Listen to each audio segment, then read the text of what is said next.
หลังจากประธานาธิบดีวลาดิเมียร์ปูตินแห่งรัสเซียได้เตือนชาติตะวันตกว่าสมาชิกนาโตในยุโรปกำลังเล่นกับไฟด้วยการเสนอให้ยูเครนใช้อาวุธจากชาติตะวันตกในการโจมตีรัสเซีย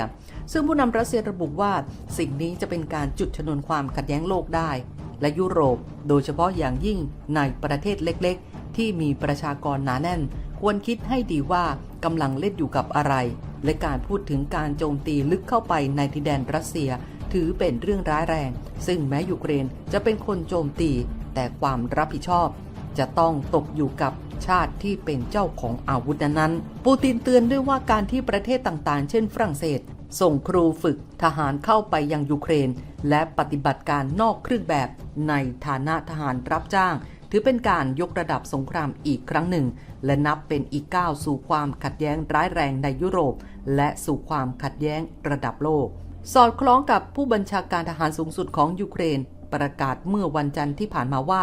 กำลังเจรจากับฝรั่งเศสเกี่ยวกับการส่งครูฝึกทหารมายังยูเครนซึ่งปูตินชี้ว่าตอนนี้มีผู้เชี่ยวชาญที่ปลอมตัวเป็นทหารรับจ้างในยูเครนแล้วไม่ว่าจะอย่างไรพวกเขาจะพ่ายแพ้แก่รัสเซียแน่นอนขณะเดียวกันนายยูริชักที่ปรึกษารัฐมนตรีอุตสาหกรรมเชิงกลยุทธ์ของยูเครนได้ให้สัมภาษณ์กับสำนักข่าวบลูมเบิร์กเมื่อถูกถามว่ากองกำลังของยูเครนตั้งใจที่จะใช้อาวุธต่างประเทศกับเป้าหมายในรัสเซียหรือไม่ซึ่งซักตอบว่า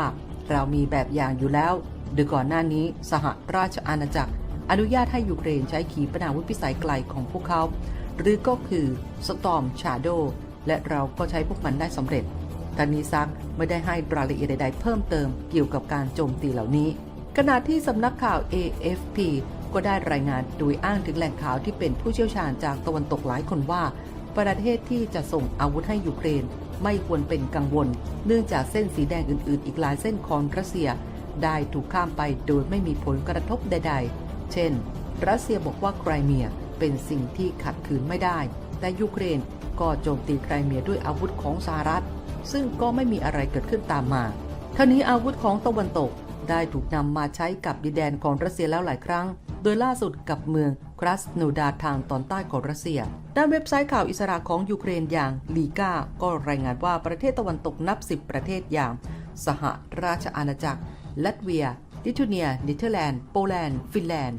ฝรั่งเศสสาธารณรัฐเช็กสวีเดนและเอสโตเนียพร้อมที่จะอนุญาตให้ยูเครนโจมตีรัสเซียด้วยอาวุธที่ตะวันตกส่งมา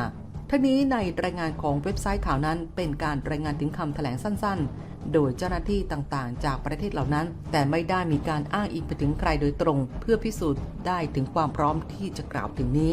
แต่ทางด้านเซซารีทอมชิกรัฐมนตรีช่วยว่าการกระทรวงกลาโหมโปแลนด์ยืนยันว่ายูเครนสามารถใช้อาวุธที่ได้รับบริจาคจากโปแลนด์โจมตีเป้าหมายภายในอาณาเขตของรัสเซียได้โดยไม่มีข้อจำกัดใดๆพร้อมทั้งเรียกร้องประเทศตะวันตกชาติอื่นๆยกเลิกเงื่อนไขที่เป็นการห้ามยูเครนใช้อาวุธที่ได้รับมอบโจมตีรัสเซียเช่นเดียวกับประธานาธิบดีลัตเวียเอ็ดการ์สรินเควินที่เปิดเผยว่าได้ยกเลิกข้อจำกัดเกี่ยวกับพื้นที่ที่ยูเครนต้องการโจมตีด้วยการใช้อาวุธที่ได้รับบริจาคมาประธานาธิบดีลัตเวียระบุว่ายูเครนควรได้รับอนุญาตให้ใช้อาวุธต่อสู้กับรัสเซียด้วยวิธีการที่ก่อให้เกิดประสิทธิภาพสูงสุด